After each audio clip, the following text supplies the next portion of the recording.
भारतीय इतिहास Lucent book Lucent objective हम लोग देखेंगे आज। ये आपके सभी कंपटीशन एग्ज़ाम के लिए बहुत इम्पॉर्टेंट रहेगा। हड़प्पा सिंधु सभ्यता, ये 2500 ईस्वी पूर्व से लेकर के 1750 ईस्वी पूर्व इसका समय रहा। हड़प्पा सभ्यता का सर्वाधिक मान्यता प्राप्त काल है 2500 ईस्वी पूर्व से लेकर के 1750 ईस्वी पूर्व। सिंधु घाटी की सभ्यता निम्नलिखित में से किस सभ्यता के समकालीन नहीं थी? तो यह थी ग्रीक की सभ्यता। सिंधु घाटी की सभ्यता कहाँ तक विस्तृत थी? तो यह थी पंजाब, राजस्थान, गुजरात, उत्तर प्रदेश, हरियाणा, सिंध और बलूचिस्तान।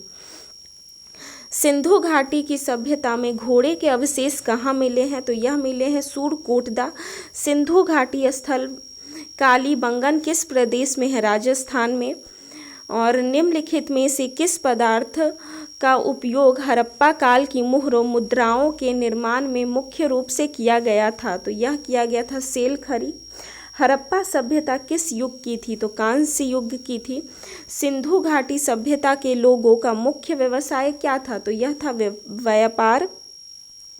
हड़प्पा सभ्यता के निवासी थे शहरी। सिंधु सभ्यता के घर किसके बनाए जाते थे? तो ईंट से। हड़प्पा वासी किस वस्तु के उत्पादन में सर्वप्रथम थे? तो यह थे कपास। निम्नलिखित विद्वानों में से हड़प्पा सभ्यता का सर्वप्रथम खोजकर्ता कौन थे? तो यह थे दयाराम साहनी। सिंधु सभ्यता का पतन नगर बंदरगाह जो है वह कौन सा था? तो यह था लोथल। पैमाने की खोज से यह सिद्ध कर दिया गया कि सिंधु घाटी के लोग माप और तौल से परिचित थे। यह खोज कहाँ पर हुई? तो यह खोज हुई हड़प्पा में, यह खोज हुई लोथल में। हड़प्पा कालीन समाज किन वर्गों में विभक्त था? तो विद्वान, योद्धा, व्यापारी और श्रमिक। सिंधु सभ्यता का सर्वाधिक उपयुक्त नाम क्या है? तो हड़प्पा सभ्यता। निम्नलिखित में से कौन सा से लक्षण सिंधु सभ्यता के लोगों का सही चित्रण करता है? तो यह है दो देवियों और देवताओं दोनों की पूजा करते थे। हड़प्पा सभ्यता की खोज किस वर्ष में हुई थी? तो 1921 ईस्वी में। हड़प्पा सभ्यता के बारे में कौन सी युक्ति सही है? तो उन्होंने पशुपति का सम्मान करना आरंभ किया। हड़प्पा के लोगों की सामाजिक पद्धति थी उचित समतावादी। और सिंध का नखलिस्तान बाग हड़प्पा सभ्यता के किस पुरास्थल को कहा गया है? तो मोहनजोदड़ो। हड़प्पा सभ्यता के संपूर्ण क्षेत्र का आकार किस प्रकार का था? तो यह था त्रिभुजाकार। सूची 1 को सूची 2 से सम्मिलित कीजिए। तो यह था आपका हड़प्पा आपका रावी नदी के तट पे, मोहनजोदड़ो आपका सिंधु, और लोथल आपका हो गया भोगवा, और कालीबंगा आपका हो गया घग्गर नदी के तट पर। हड़प्पा सभ्यता के अंतर्गत हल से जोते गए खेत का साक्ष्य कहाँ से मिलता है? तो यह मिलता है कालीबंगा। सैंधव सभ्यता की ईंटों का अलंकरण किस स्थान से मिलता है? तो कालीबंगा से। मोहनजोदड़ो कहाँ स्थित है? तो सिंध। और सिंधु सभ्यता में बृहद स्नानागार पाया गया है? तो मोहनजोदड़ो में। सिंधु सभ्यता की मुद्रा में किस देवता के समतुल्य चित्रांकन मिलता है? तो यह मिलता है आद्य शिव की। निम्नलिखित में से कौन सा हड़प्पा कालीन स्थल गुजरात में था? तो यह था आपका लोथल। मोहनजोदड़ो का स्थानीय नाम है? तो मोहनजोदड़ो का स्थानीय नाम है मृतकों का टीला, माउंट ऑफ डेड। हड़प्पा सभ्यता का प्राचीनतम नाम है सिंधु घाटी की सभ्यता। सैंधव स्थलों के उत्खनन से प्राप्त मोहरों पर निम्नलिखित में से किस पशु का सर्वाधिक उत्कीर्णन हुआ है? तो यह हुआ है बैल का। सिंधु घाटी सभ्यता जानी जाती है अपने नगर नियोजन के लिए। सिंधु सभ्यता का कौन सा स्थान भारत में स्थित है? तो यह है लोथल। भारत में खोजा गया सबसे पहला पुराना शहर था? तो यह था हड़प्पा। भारत में चांदी की उपलब्धता के प्राचीनतम साक्ष्य मिलते हैं हड़प्पा संस्कृति में। सिंधु सभ्यता के बारे में कौन सा कथन असत्य है? तो यह है लोग लोहे से परिचित थे। यह जो कथन है यह क्या है? असत्य है। और सूची 1 को सूची 2 के साथ सम्मिलित कीजिए। तो सूची 1 और सूची 2 इधर दिया गया है। सिंधु सभ्यता की उत्तरी सीमा जो है वो मांडा जम्मू में है। सिंधु सभ्यता की दक्षिणी सीमा दैमाबाद महाराष्ट्र में। सिंधु सभ्यता की पूर्वी सीमा यह आलमगीरपुर उत्तर प्रदेश में। और सिंधु सभ्यता की पश्चिमी सीमा जो है वो सूत कांगेडर बलूचिस्तान में है। और मांडा किस नदी के किनारे स्थित था? तो यह था चेनाब। हड़प्पा कालीन स्थल रोपर पंजाब किस नदी के किनारे स्थित था? तो यह था सतलज। हड़प्पा के एक उन्नत जल प्रबंधन प्रणाली का पता चलता है धौलावीरा में। हड़प्पा के मिट्टी के बर्तनों पर सामान्यतः किस रंग का उपयोग हुआ था? तो यह हुआ था लाल। सिंधु सभ्यता निम्नलिखित में से किस युग में पड़ता है? तो आद्य ऐतिहासिक काल प्रोटो हिस्टोरिक पीरियड में। सिंधु घाटी सभ्यता की विकसित अवस्था में निम्नलिखित में से किस स्थल से घरों में कुओं के अवशेष जो हैं वो मिले हैं? तो मोहनजोदड़ो से। सिंधु घाटी सभ्यता को खोज निकालने में जिन 2 भारतीयों का नाम जुड़ा है वे हैं दयाराम साहनी व राखाल दास बनर्जी। रंगपुर जहां हड़प्पा की समकालीन सभ्यताएं थी है सौराष्ट्र में। हड़प्पा एवं मोहनजोदड़ो की पुरातात्विक खुदाई के प्रभारी थे सर जॉन मार्शल। और निम्न में से किस पशु की आकृति जो मुहर पर मिली है जिससे ज्ञात होता है कि सिंधु घाटी एवं मेसोपोटामिया की सभ्यताओं के मध्य व्यापारिक संबंध थे बैल के। सिंधु घाटी के लोग विश्वास करते थे मातृशक्ति में। निम्नलिखित में कौन सा सिंधु स्थल समुद्र तट पर स्थित नहीं था? तो कोट दीजी जो है वो स्थित नहीं था। निम्नलिखित में से कौन मोहनजोदड़ो की सबसे बड़ी इमारत मानी जाती है? तो विशाल स्नानागार। हड़प्पा कालीन लोगों ने नगरों में घरों के विन्यास के लिए कौन सी पद्धति अपनाई थी? तो यह अपनाई थी ग्रिड पद्धति में। सूची 1 को सूची 2 के साथ सम्मिलित कीजिए और सूचियों के नीचे दिए गए कूट का प्रयोग कर सही उत्तर दीजिए। तो प्राचीन स्थल है इधर और इधर है पुरातात्विक अवशेष। लोथल आपका हो गया गोदीवारा। कालीबंगन हो गया जुता हुआ खेत। और धौलावीरा हो गया आपका हड़प्पाई लिपि के बड़े आकार के 10 चिन्हों वाला एक शिलालेख। और बनवाली आपका हो गया पक्की मिट्टी की बनी हुई हल की प्रतिकृति। निम्नलिखित पशुओं में से किस एक का हड़प्पा सभ्यता में पाई मोहरों और टेराकोटा कलाकृतियों में निरूपण अंकन नहीं हुआ था? तो यह हुआ था शेर। हड़प्पा वासी किस धातु से परिचित नहीं थे? तो लोहा। निम्नलिखित में से किस स्थल से युगल स्वाधान द्विशव संस्कार डबल ब्यूरियल का प्रमाण मिला है? तो यह मिला है लोथल। कपास का उत्पादन सर्वप्रथम सिंधु क्षेत्र में हुआ जिसे ग्रीक या यूनान के लोग किस नाम से पुकारा? तो यह सिंडन। हड़प्पा के काल का तांबे का रथ किस स्थान से प्राप्त हुआ है? तो दैमाबाद। हड़प्पा कालीन किन किन धातुओं का आयात करते थे कूट में? तो चांदी, टीन और सोना तीनों का करते थे। उसके बाद हड़प्पा वासी लाजवर्द भवन निर्माण की सामग्री का आयात कहाँ से करते थे? तो हिंदू कुश क्षेत्र के बदख्शां से। अफगानिस्तान स्थित सिंधु सभ्यता से संबंधित स्थल है मुंडी गाक और सुतोगोई। कौन कौन से नगर सिंधु सभ्यता के बंदरगाह नगर थे? तो इनमें से सभी लोथल, सुत, कांगेडर, अल्लादीनो, एम बालाकोट और कुनताशी। मोहनजोदड़ो से प्राप्त पशुपति शिव आद्य शिव मोहर में किन किन जानवरों का अंकन हुआ है? तो यह हुआ है इनमें से सभी व्याघ्र एवं हाथी, गैंडा और एवं भैंसा और हिरन। किन हड़प्पाकालीन स्थल में से मुद्रा वाली स्त्री की कांस्य मूर्ति प्राप्त हुई है? नृत्य मुद्रा वाली स्त्री की कांस्य मूर्ति प्राप्त हुई है तो मोहनजोदड़ो से। किस हड़प्पाकालीन स्थल से पुजारी की प्रस्तर मूर्ति प्राप्त हुई है? तो यह हुई है हड़प्पा से। किस सिंधुकालीन स्थल से एक ईंट पर बिल्ली का पीछा करते हुए कुत्ते के पंजों के निशान मिले हैं? तो यह मिले हैं चनहुद्रो।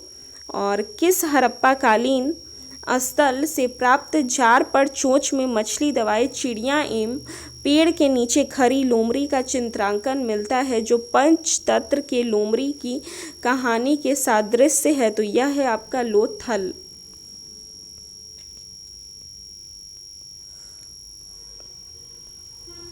स्वातंत्र्योत्तर भारत में सबसे अधिक संख्या में हड़प्पा युगीन स्थलों की खोज किस प्रांत में हुई है? तो यह हुई है गुजरात में। निम्नलिखित में से कौन सी फसल हड़प्पाकालीन लोगों का मुख्य खाद्यान्न नहीं था? तो यह था आपका चावल। और कथन एक और हड़प्पा तथा मोहनजोदड़ो अब विलुप्त हो गए हैं और वे उत्खनन के दौरान प्रकट हुए थे। तो ए और आर दोनों सही है तथा आर ए का सही स्पष्टीकरण है। सिंधु घाटी सभ्यता के संदर्भ में निम्नलिखित कथनों पर विचार कीजिए। तो यह हो गया, यह प्रमुखतः लौकिक सभ्यता थी तथा उसमें धार्मिक तत्व यद्यपि उपस्थित था वर्चस्वशाली नहीं था और उस काल में भारत में कपास से वस्त्र बनाए जाते थे। तो यह दोनों जो है वह सही है। सुमेलित सूची 1 को सूची 2 के साथ सुमेलित कीजिए तथा सूचियों के नीचे दिए गए कूट से सही उत्तर का चयन कीजिए। तो यह हो गया मांडा। मांडा आपका हो गया जम्मू कश्मीर। दायमाबाद हो गया आपका महाराष्ट्र और कालीबंगा आपका हो गया राजस्थान और राखी गढ़ी हो गया आपका हरियाणा। हड़प्पाकालीन स्थलों में अभी तक किस धातु की प्राप्ति नहीं हुई है? तो यह लोहा की नहीं हुई है। और किस पशु के अवशेष सिंधु घाटी सभ्यता में प्राप्त नहीं हुए हैं? तो यह जो है वो शेर नहीं प्राप्त हुए हैं। चनहुद्रो के उत्खनन का निर्देशक किया था तो J.H. मैक ने। वैदिक संस्कृति जो है वह 1500 ईस्वी पूर्व से लेकर के 600 ईस्वी पूर्व समय रहा है। पूर्व वैदिक या ऋग वैदिक संस्कृति का काल किसे माना जाता है? तो 1500 ईस्वी पूर्व से लेकर के 1000 ईस्वी पूर्व। उत्तर वैदिक संस्कृति का काल किसे माना जाता है? तो 1000 ईस्वी पूर्व से लेकर के 600 ईस्वी पूर्व। आर्य शब्द का शाब्दिक अर्थ है तो यह है श्रेष्ठ या कुलीन। प्रारंभिक आर्यों के बारे में निम्न कथनों में से कौन सा सही नहीं है? तो वे मुख्यतः नगरों में निवास करते थे। इनमें से किस फसल का ज्ञान वैदिक काल के लोगों को नहीं था? तो तंबाकू। उत्तर वैदिक काल के वेद विरोधी और ब्राह्मण विरोधी धार्मिक अध्यापकों को किस नाम से जाना जाता है? तो श्रमण। और वैदिक गणित का महत्वपूर्ण अंग है तो शुल्ब सूत्र। किस वेद में प्राचीन वैदिक युग की संस्कृति के बारे में सूचना दी गई है? तो यह दी गई है ऋग्वेद। निम्नलिखित में से उत्तर वैदिक काल में लिखे गए ग्रंथों का सही क्रम कौन सा है? तो वेद, ब्राह्मण, आरण्यक और उपनिषद। वेदों की संख्या कितनी है? तो वेदों की संख्या जो है वह 4 है। कौन से 3 वेद संयुक्त रूप से यत्री या वेद यत्री कहलाते हैं? तो ऋग्वेद, यजुर्वेद और सामवेद। भारत के राज्य चिन्ह में प्रयुक्त होने वाले शब्द सत्यमेव जयते किस उपनिषद से लिए गए हैं? तो मुंडक उपनिषद से। ऋग्वैदिक आर्यों का मुख्य व्यवसाय क्या था? तो पशुपालन था। भारतीय संगीत का कहा जाता है तो सामवेद को। प्रथम विधि निर्माता कौन है? तो यह है मनु। कृष्ण भक्ति का प्रथम और प्रधान ग्रंथ है श्रीमद् भागवत गीता। ऋग्वेद में संपत्ति का प्रमुख रूप क्या है? तो यह है गोधन। ऋग्वेद में के किस मंडल में क्षुद्र का उल्लेख पहली बार हुआ है? तो 10वें मंडल में। और पुराणों की संख्या कितनी है? तो पुराणों की जो संख्या है वह 18 है। वैदिक धर्म का मुख्य लक्षण इनमें से किसकी उपासना था? तो प्रकृति था। किस देवता के लिए ऋग्वेद में पुरंदर शब्द का प्रयोग हुआ है? तो यह हुआ है इंद्र का। शुल्ब सूत्र किस विषय से संबंधित पुस्तक है? तो ज्यामिति से। अस्तो मा सद्गमय तमसो मा ज्योतिर्गमय मृत्योर्मा अमृतगमय कहाँ से लिया गया है? तो यह लिया गया है उपनिषद से। आर्य भारत में बाहर से आए और सर्वप्रथम बसे थे? तो पंजाब में। सूची 1 को सूची 2 के साथ सम्मिलित कीजिए। तो वेद हो गया और यज्ञकर्ता हो गया। ऋग्वेद तो होता या होत्र कहा जाता है। यजुर्वेद में अध्वर्यु कहा जाता है। और सामवेद उद्गाता उद्गात्री या फिर अथर्ववेद में ब्राह्मण। वेदों के अपौरुषेय क्यों कहा गया है? तो क्योंकि वेदों की रचना देवताओं द्वारा की गई है। वैशेषिक दर्शन के प्रतिपादक हैं? तो यह है उलूक कनद। मीमांसा या पूर्व मीमांसा दर्शन के प्रतिपादक है जैमिनी। वेदांत या उत्तर मीमांसा दर्शन के प्रतिपादक हैं? तो यह है आपके बदरायन। और ऋग्वेद का कौन सा मंडल पूर्णतः सोम को समर्पित है? तो यह है आपका 9वां मंडल। प्रसिद्ध 10 राजाओं का युद्ध 10 राज युद्ध किस नदी के तट पर लड़ा गया है? तो परुष्णी। और धर्मशास्त्रों में भू राजस्व की दर क्या है? तो 1/6। 800 ईसा पूर्व से 600 ईसा पूर्व का काल किस युग से जुड़ा है? तो यह जुड़ा है ब्राह्मण युग से। किस काल में अछूत की अवधारणा स्पष्ट रूप से उदित हुई? तो धर्मशास्त्र के काल में। एशिया माइनर स्थित बोगाजकोई का महत्व इसलिए है कि वहाँ जो अभिलेख प्राप्त हुए हैं उनमें 4 वैदिक देवताओं इंद्र, वरुण, मित्र, नासत्य का उल्लेख मिलता है। गायत्री मंत्र देवी सवित्री को संबोधित किस पुस्तक में मिलता है? तो यह मिलता है ऋग्वेद। न्याय दर्शन को प्रचारित किया गया था तो गौतम ने। प्राचीन भारत में निषक से जाने जाते थे? तो यह जाने जाते थे स्वर्ण आभूषण। योग दर्शन के प्रतिपादक हैं? तो यह है पतंजलि। उपनिषद पुस्तकें हैं दर्शन पर। सूची 1 को सूची 2 के साथ सम्मिलित कीजिए एवं नीचे दिए गए कूट की सहायता से सही उत्तर चुनिए। तो यह ऋग्वेद जो है आपका यह है स्तोत्र एवं प्रार्थनाएं। यजुर्वेद आपका हो गया स्तोत्र एवं कर्मकांड। और सामवेद आपका हो गया संगीत से। और अथर्ववेद हो गया तंत्र मंत्र एवं वशीकरण।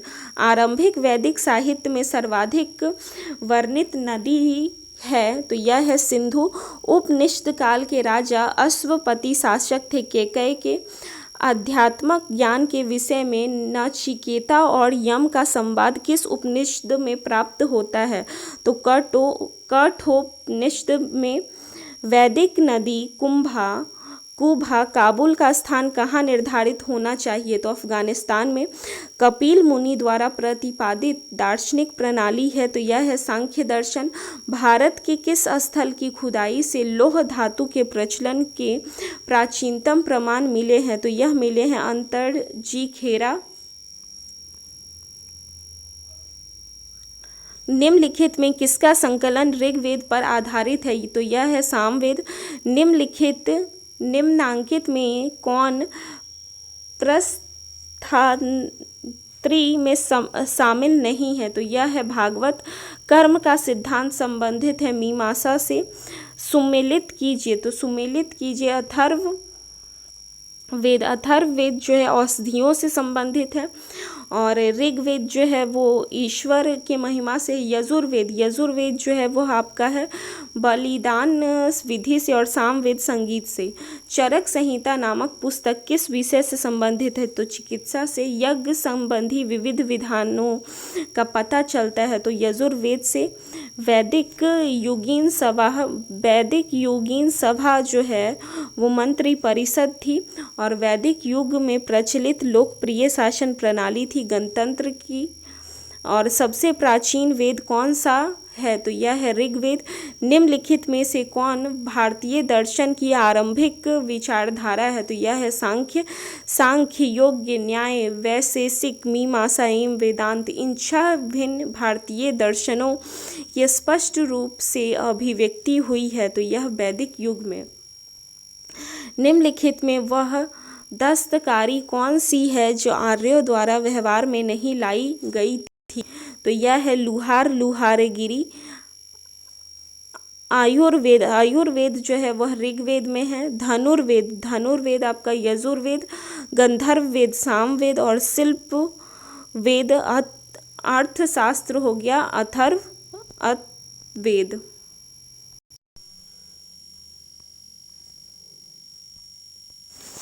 ऋग्वेद के किन 6 मंडलों को वंश मंडल, गोत्र मंडल कहा जाता है? तो दूसरे मंडल से लेकर के 7वें मंडल तक किस वेद में जादुई माया और वशीकरण, मैजिकल चार्म्स एंड स्पेल्स का वर्णन है? तो यह है अथर्ववेद। आर्य शब्द इंगित करता है श्रेष्ठ वंश को। ऋग्वेद में कुल कितने मंडल है? तो 10 हैं। और आर्य भारत में संभवतः आए मध्य एशिया से। कौन सा वेद असंत गद्य रूप में भी रचित है? तो यजुर्वेद। और सभा और समिति प्रजापति की 2 पुत्रियां थीं का उल्लेख किस वेद में मिलता है? तो अथर्ववेद में। ऋग्वैदिक युग की प्राचीनतम संस्था कौन सी थी? तो विदथ थी। ब्राह्मण ग्रंथों में सर्वाधिक प्राचीन कौन है? तो यह है शतपथ ब्राह्मण। गोत्र व्यवस्था प्रचलन में कब आई? तो उत्तर वैदिक काल में। अनुलोम विवाह का अर्थ है उच्च वर्ण पुरुष का निम्न वर्ग नारी के साथ विवाह। और प्रतिलोम विवाह तब माना जाता था जब उच्च वर्ण की नारी निम्न वर्ण के पुरुष के साथ विवाह कर लेती थी। वैदिक युग में यव कहा जाता था किसको? जौ को। और ब्रीहि शब्द किसके लिए प्रयुक्त हुआ है? तो चावल के लिए। अथर्व का अर्थ है पवित्र, जादू। सुमेलित कीजिए, तो सुमेलित कीजिए शिक्षा, ध्वनि शास्त्र। कल्पसूत्र हो गया आपका कर्मकांड। निरुक्त हो गया शब्द व्युत्पत्ति शास्त्र, भाषा शास्त्र। और छंद आपका हो गया छंद शास्त्र। प्राचीनतम व्याकरण अष्टाध्यायी के रचनाकार हैं पाणिनि। निम्न में से कौन सी स्मृति प्राचीनतम है? तो यह है मनुस्मृति। आदि काव्य की संज्ञा किसे दी जाती है? तो रामायण को। प्राचीनतम पुराण है तो यह है मत्स्य पुराण। ऋग्वेद में सबसे पवित्र नदी किसे माना गया है? तो सरस्वती को माना गया है। वैदिक समाज की आधारभूत इकाई थी कुल या कुटुंब। ऋग्वैदिक काल के उस सबसे देवता की पहचान करें जिसकी स्तुति में 250 स्तुतियों की रचना की गई थी। तो यह की गई थी इंद्र। किस नदी में सभा को नडिष्ट अर्थात सामूहिक वाद विवाद या अनुल्लंघनीय कहा गया है? तो यह कहा गया अथर्ववेद को। किस रचना में नारी को सूरा और पांसा के साथ 3 प्रमुख बुराइयों में शामिल किया गया है? तो मैत्रायणी संहिता। और उत्तर वैदिक काल में किस देवता को सर्वोच्च स्थान प्राप्त था? तो प्रजापति। सुमेलित करें, तो यह है राजसूय यज्ञ राजा के सिंहासन नारोहण से संबंधित यज्ञ। अश्वमेध यज्ञ तो राजनैतिक शक्ति बढ़ाने हेतु किया जाने वाला यज्ञ। और वाजपेयी यज्ञ शौर्य प्रदर्शन व प्रजा के मनोरंजनार्थ किया जाने वाला यज्ञ। और अग्निष्टोम यज्ञ देवताओं को प्रसन्न करने हेतु अग्नि को पशु बलि दिया जाने वाला एवं सोम रस का पान किया जाने वाला यज्ञ। सूची 1 को सूची 2 के साथ सम्मिलित कीजिए। ऋग्वेद में उल्लिखित नाम और आधुनिक नाम। परुष्णी, परुष्णी आपका हो गया रावी नदी के तट पे। सतुद्री, सतुद्री आपका हो गया सतलज। आस्किनी आपका हो गया चिनाब और बिपाशा हो गया आपका व्यास। संस्कारों की कुल संख्या कितनी है? तो 16 है। और सुमेलित कीजिए, तो सुमेलित कीजिए आप। ब्रह्म विवाह, ब्रह्म विवाह में हो गया समान वर्ण या जाति का विवाह। देव विवाह, पुरोहित का पारिश्रमिक में मिले कन्या के साथ विवाह। और आश्रय विवाह आपका हो गया कन्या मूल के रूप में एक जोड़ी गाय व बैल चुकाकर किया गया विवाह। और प्रजापत्य विवाह, बिना दहेज का विवाह। सुमेलित करें, सुमेलित करें तो गंधर्व विवाह हो गया आपका प्रेम विवाह। आसुर विवाह हो गया कन्या को खरीद कर किया गया विवाह। राक्षस विवाह हो गया आपका पराजित राजा की कन्या या अपहरण की गई कन्या के साथ विवाह। और पैशाच विवाह, सोई हुई अवस्था में कन्या को गुमराह कर या मानसिक रूप से अस्वस्थ कन्या को गुमराह कर उसके साथ किया गया विवाह। 3 ऋण में शामिल नहीं है, तो यह है आपका मातृ ऋण। ऋग्वैदिक काल से संबंधित मृद भांड संस्कृति है गेरुवनी मृद भांड संस्कृति। उत्तर वैदिक काल से संबंधित मृद भांड संस्कृति है चित्रित घुसूर मृद भांड संस्कृति से। हरियाणा प्रांत में चित्रित धूसर मृद भांड स्थल किस स्थान पर हाल में किए गए उत्खननों से प्रकाश में आया है? तो भगवानपुर। प्राचीनतम विवाह संस्कार का वर्णन करने वाले विवाह सूक्त किसमें पाया जाता है? तो ऋग्वेद में। ऋग्वेद में अघन्य, बद्ध, योग्य नहीं शब्द का प्रयोग किसके लिए किया गया था? तो गाय के लिए किया गया था। सुमेलित कीजिए, तो संग्रहित्र, तो यह आ गया हो गया आपका कोषाध्यक्ष। भाग दूध कर संग्रहकर्ता। छत्ता छत्री, पासे के खेल में राजा का सहायक। और अच्छवाप प्रतिहारी, राजा प्रसाद का शिक्षक। ऋत, प्राकृतिक संतुलन स्थापित करने के कारण किस वैदिक देवता को ऋत से गोप कहा गया है? तो वरुण को कहा गया है। निम्नलिखित में से कौन मूलतः जल या समुद्र का देवता था? तो यह था आपका वरुण।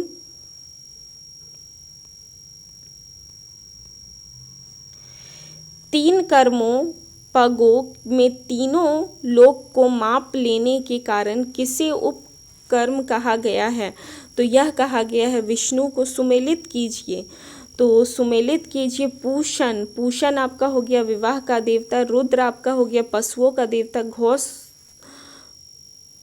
जगत के पिता और अदिति देवों की महान माता। अनुस्मृति मुख्यतः संबंधित है, तो यह है समाज व्यवस्था से। गायत्री मंत्र की रचना किसने की? तो यह की विश्वामित्र ने। अवेस्ता और ऋग्वेद में सामान्यता है। अवेस्ता किस क्षेत्र से संबंधित है? तो ईरान से। निम्नलिखित में से कौन सी एक ऋग्वैदिक आर्यों की लाक्षणिक विशेषता नहीं है? तो वे लोहे के उपयोग से परिचित थे। ऋग्वेद आर्यों की लाक्षणिक विशेषता नहीं है, तो वे लोहे के उपयोग से परिचित थे। ऋग्वेद में निम्नांकित किन नदियों का उल्लेख अफगानिस्तान के साथ आर्यों के संबंध का सूचक है? तो कुंभा और क्रमु। धर्म तथा नृत्य भारत की प्राचीन वैदिक संस्कृति के एक केंद्रीय विचार को चित्रित करते हैं। इस संदर्भ में निम्नलिखित कथनों पर विचार कीजिए।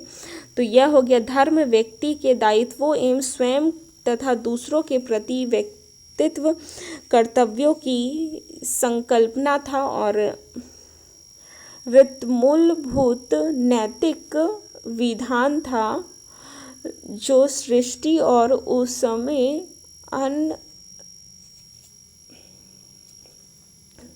निहित सारे तत्वों के क्रियाकलापों को संचालित करता था। आर्यों के आर्कटिक होम सिद्धांत का पक्ष किसने लिया था? तो यह लिया था बीजी तिलक ने। सूची 1 को सूची 2 के साथ सुमेलित कीजिए। तो यह हो गया आपका कुंभा, कुंभा हो गया आपका काबुल। परुशिनी, परुशिनी आपका हो गया रावी। और सदानीरा, सदानीरा आपका हो गया गंडक। और शतुद्री, शतुद्री आपका हो गया सतलज।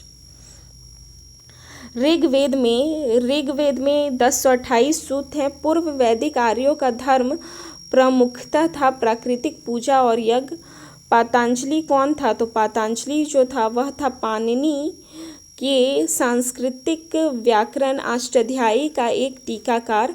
और सतपथ ब्राह्मण से संबंधित राजा विदेह माधव से संबंधित ऋषि थे ऋषि गौतम रहुगण। महाजनपद काल 600 ईसा पूर्व से लेकर के 325 ईसा पूर्व। सूची 1 को सूची 2 के साथ सुमेलित कीजिए। तो यह है गंधार, गंधार का होगी, इधर महाजनपद दिया हुआ है और इधर राजधानी है। तो गंधार की राजधानी कौन सी है? तक्षशिला। सूरसेन, सूरसेन का हो गया मथुरा राजधानी है। वत्स की राजधानी है आपका कौशाम्बी। और कौशल की राजधानी है आपका श्रावस्ती। हर्यक वंश के किस शासन को कुनिक कहा जाता है? तो अजात शत्रु कहा जाता है। किस शासक ने गंगा एवं सोन नदियों के संगम पर पाटलिपुत्र नामक नगर की स्थापना की? तो उदयन ने।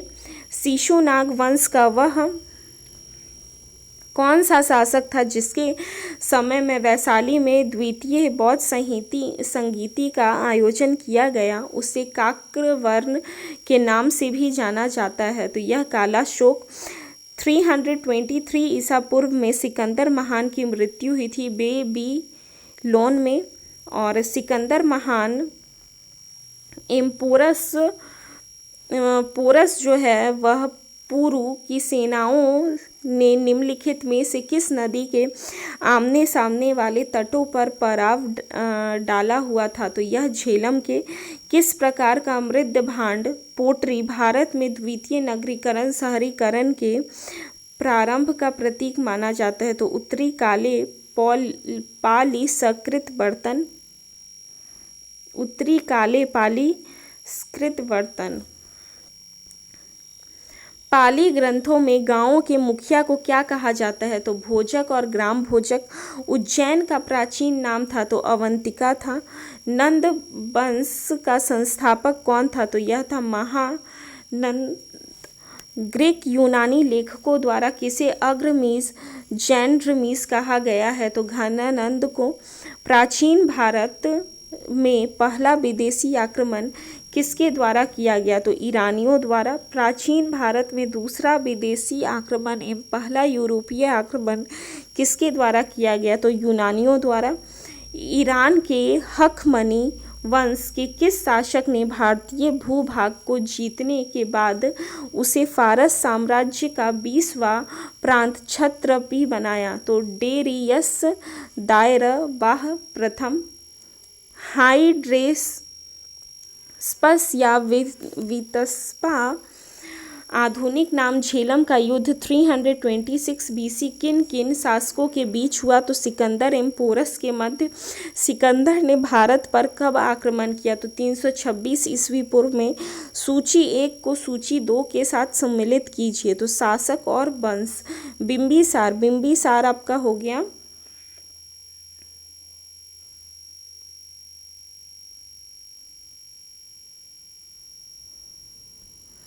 बिंबिसार आपका हो गया हर्यक वंश। कालाशोक आपका हो गया शिशुनाग वंश। महापद्मन मौर्य वंश और महापद्मनन नंद वंश और बिंदुसार आपका हो गया मौर्य वंश। सूची 1 को सूची 2 के साथ सम्मिलित कीजिए। तो महाजनपदम और आधुनिक क्षेत्र। तो मगध आपका हो गया पटना व गया के जिले। वत्स आपका हो गया इलाहाबाद। और कौशल आपका हो गया अवध। और अवंती आपका हो गया मालवा। मगध की प्रथम राजधानी कौन सी थी? तो यह थी गिरिब्रज राजगृह। और किस शासक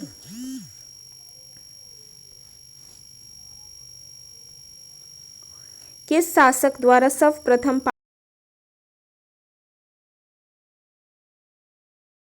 पाटलिपुत्र महाजनपदों की सूची उपलब्ध है? तो यह है आपका अंगुत्तर निकाय में। और निम्नलिखित में से मगध का कौन सा राजा सिकंदर महान का समकालीन था? तो यह था घनानंद। प्रथम मगध साम्राज्य का उत्कर्ष किस नदी में हुआ था? तो यह हुआ था 6ठी सदी ईसवी पूर्व में। सिकंदर की भारत में सफलता के निम्न कारण थे। तो यह थे, भारत में तब कोई केंद्रीय सत्ता नहीं थी, उसकी सेना श्रेष्ठ प्रकार की थी, उसे देशद्रोही भारतीय शासकों का सहयोग मिला और वह एक अच्छा प्रशासक था।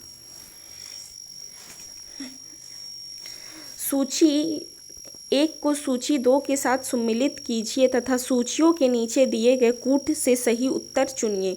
तो राजा और राज्य, तो प्रधौत का आपका हो गया अवंती, उदयीन का आपका हो गया वत्स और प्रसेंजित का आपका हो गया कौशल और अजातशत्रु का हो गया आपका मगध। अभिलेखीय साक्ष्य से प्रकट होता है कि नंद राजा के आदेश से एक नहर खोदी गई थी। तो कलिंग में। पहला ईरानी शासक जिसने भारत के कुछ भाग को अपने अधीन किया था तो वह था डेरियस। और मगध के राजा अजातशत्रु का सदैव किस गणराज्य के साथ युद्ध रहा? तो वज्जी संघ वैशाली। वज्जी संघ के विरुद्ध मगध राज्य के किस शासक ने प्रथम बार रथ मूसल, एक ऐसा रथ जिसमें गदा जैसा हथियार जुड़ा था तथा महाशिलाकंठक पत्थर फेंकने वाला एक युद्ध यंत्र नामक गुप्त हथियारों का प्रयोग किया? तो यह अजातशत्रु। नंद वंश का अंतिम सम्राट कौन था? तो यह था घनानंद।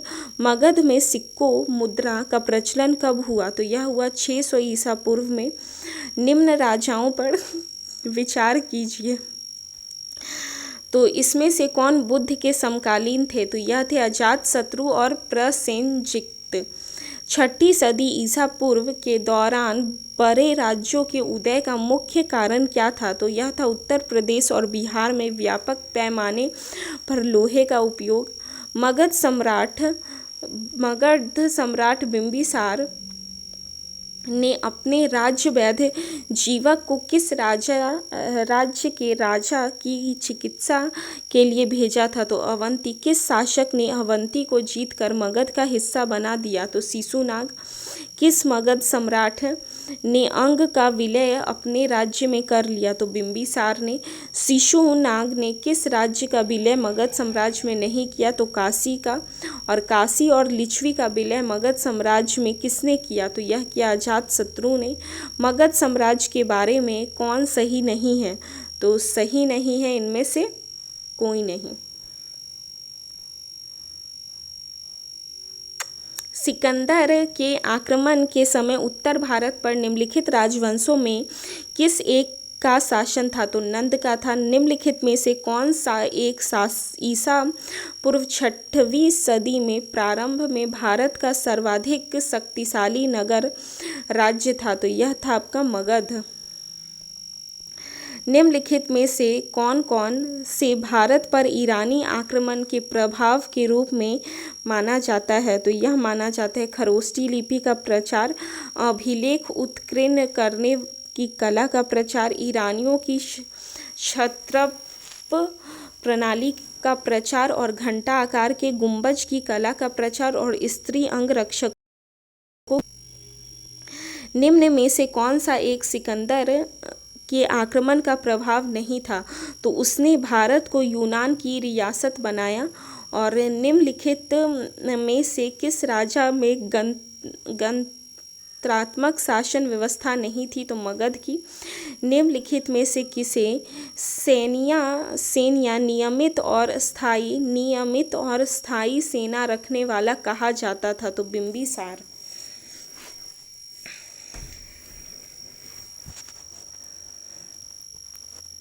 निम्नलिखित में से किसे उग्रसेन भयानक सेना का स्वामी कहा जाता था, तो यह कहा जाता था महापद नंद को। डेरियस दार्यवाहु प्रथम ने 1516 बीसी में सिंधु के तटवर्ती भूभाग को जीतकर उसे ईरान का 20वां क्षत्रपी प्रांत बनाया। उसने उससे कितना राजस्व प्राप्त होता है, तो 360 टैलेंट।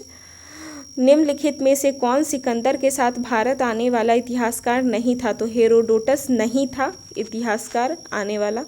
महाजनपद काल में श्रेणियों के संचालक को कहा जाता था श्रेष्ठीन। गृहपति का अर्थ होता था धनी किसान।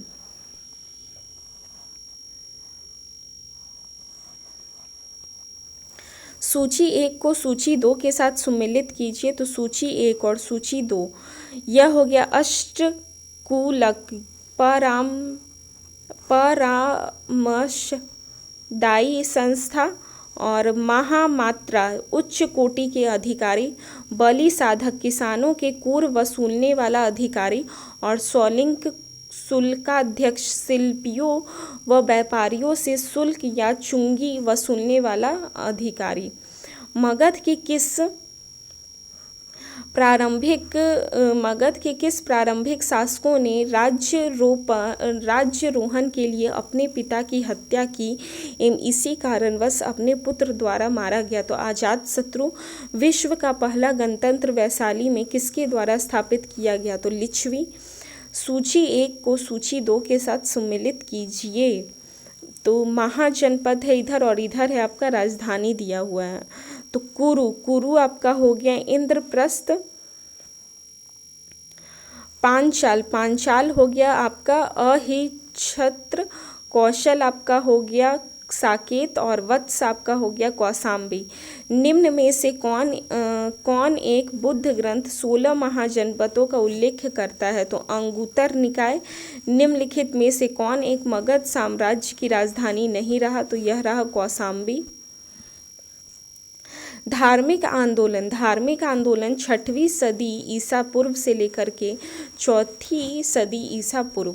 जैन परंपरा के अनुसार जैन धर्म में कुल कितने तीर्थकर हुए, तो 24। त्रिपिटक धर्म ग्रंथ है तो बुद्धों का। बुद्ध ने निम्नलिखित में से किस स्थान पर महापरिनिर्वाण मृत्यु प्राप्त किया था, तो यह किया था कुशीनगर में। किस शासक ने बुद्धों के लिए विख्यात विक्रमशिला विश्वविद्यालय की स्थापना की थी, तो धर्मपाल ने। किसके द्वारा तृतीय बौद्ध संहिता को संरक्षण प्रदान किया गया था, तो अशोक को। बौद्ध ग्रंथ पिटकों की रचना निम्नलिखित में से किस भाषा में की गई थी, तो पाली में। किस शासक के शासनकाल में नेपाल में बुद्ध धर्म का गमन हुआ था, अशोक। सांची क्यों विख्यात है, तो सबसे बड़ा बौद्ध स्तूप। महावीर का जन्म किस क्षेत्रीय गोत्र में हुआ था, तो जांत्रिक। महावीर की माता कौन थी, तो यह थी त्रिशला। गौतम बुद्ध द्वारा अपने धर्म में दीक्षित किया जाने वाला अंतिम व्यक्ति निम्नलिखित में से कौन था, तो यह था आपका सुभद्र। और प्राचीनतम विश्वविद्यालय कौन था, तो यह था आपका नालंदा।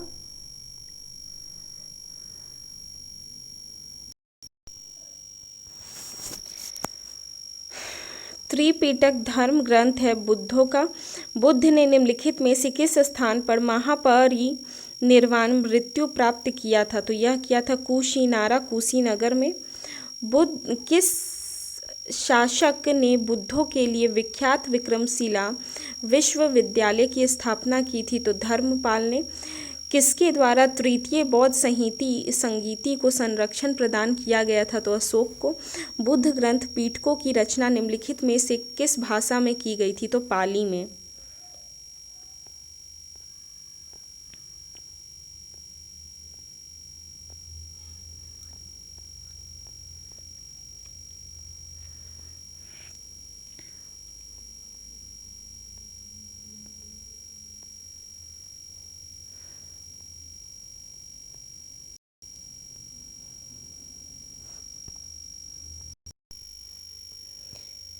किस शासक ने बौद्धों के लिए विख्यात विक्रमशिला विश्वविद्यालय की स्थापना की थी? तो धर्मपाल ने। किसके द्वारा तृतीय बौद्ध संगीति को संरक्षण प्रदान किया गया था? तो अशोक को। बौद्ध ग्रंथ पिटकों की रचना निम्नलिखित में से किस भाषा में की गई थी? तो पाली में। किस शासक के शासनकाल में नेपाल में बुद्ध धर्म का गणन हुआ था? तो अशोक। सांची क्यों विख्यात है? तो सबसे बड़ा बौद्ध स्तूप। महावीर का जन्म किस क्षेत्रीय गोत्र में हुआ था? तो जानत्रिक।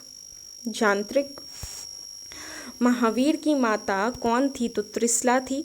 और गौतम बुद्ध द्वारा अपने धर्म में दीक्षित किया जाने वाला अंतिम व्यक्ति निम्नलिखित में से कौन था?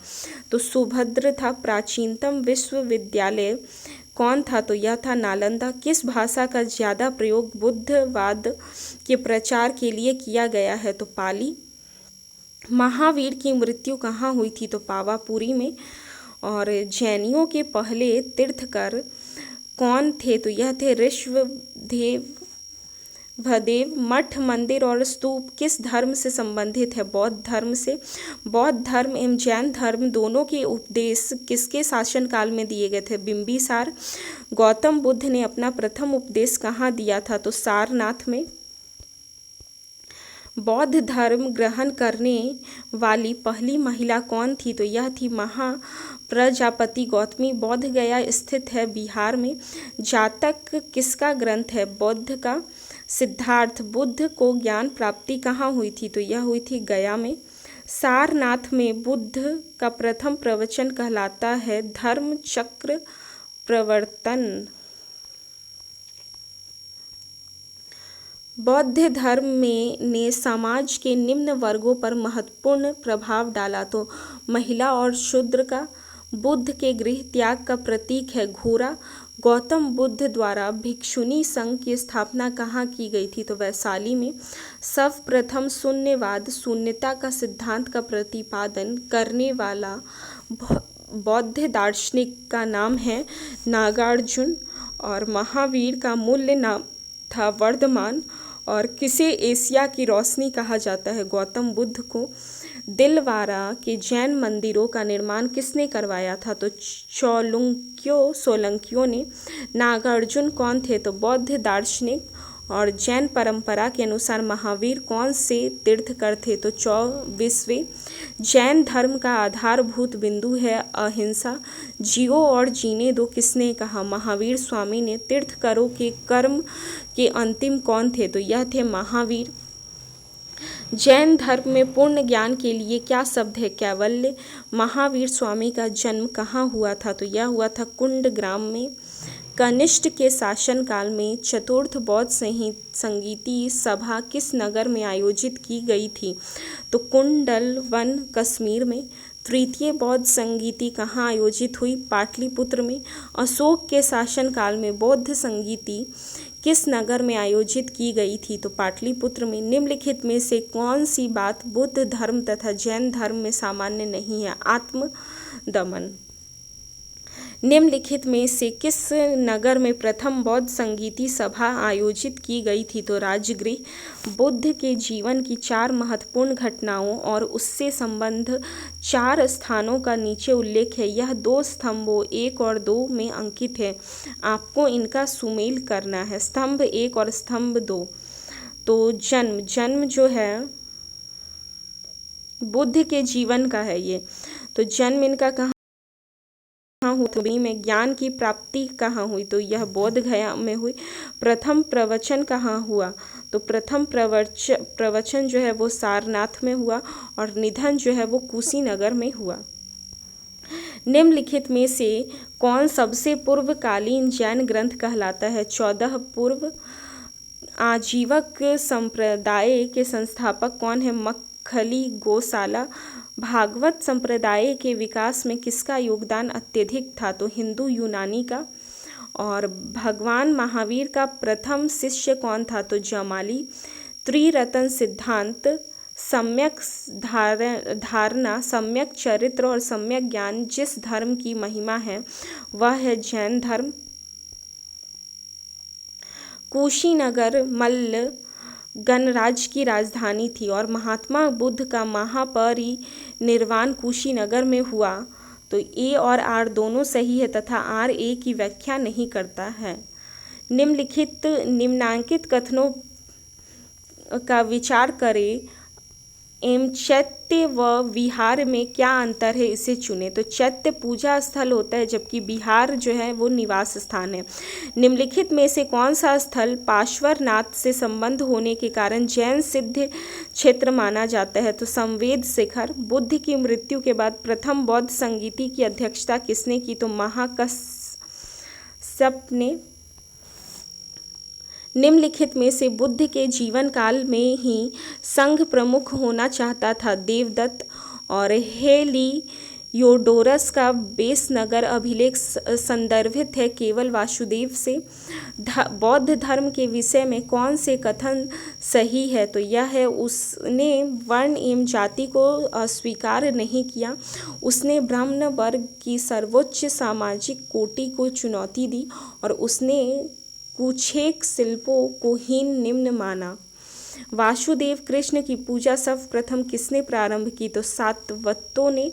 निम्नलिखित 4 स्थानों में हुई बौद्ध संगीतियों का सही कालक्रम नीचे दिए हुए कूट से ज्ञात करें। तो राजगृह, वैशाली और पाटलिपुत्र और कुंडलवन। गौतम बुद्ध ने अपनी मृत्यु के उपरांत बौद्ध संघ के नेतृत्व के लिए नीचे नामित किया था, किसी को नहीं। स्यादवाद सिद्धांत है जैन धर्म का। गौतम बुद्ध का जन्म कब हुआ।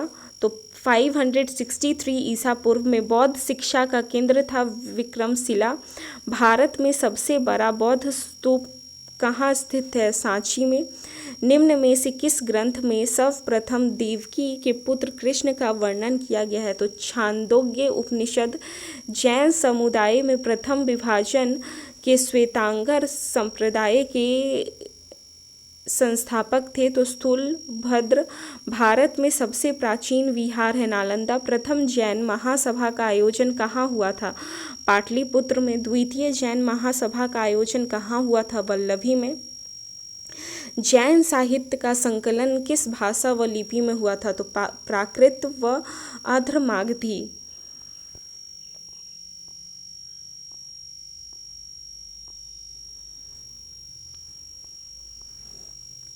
इसके आगे का वीडियो मैं नेक्स्ट डे लेके आऊँगी। Thank you.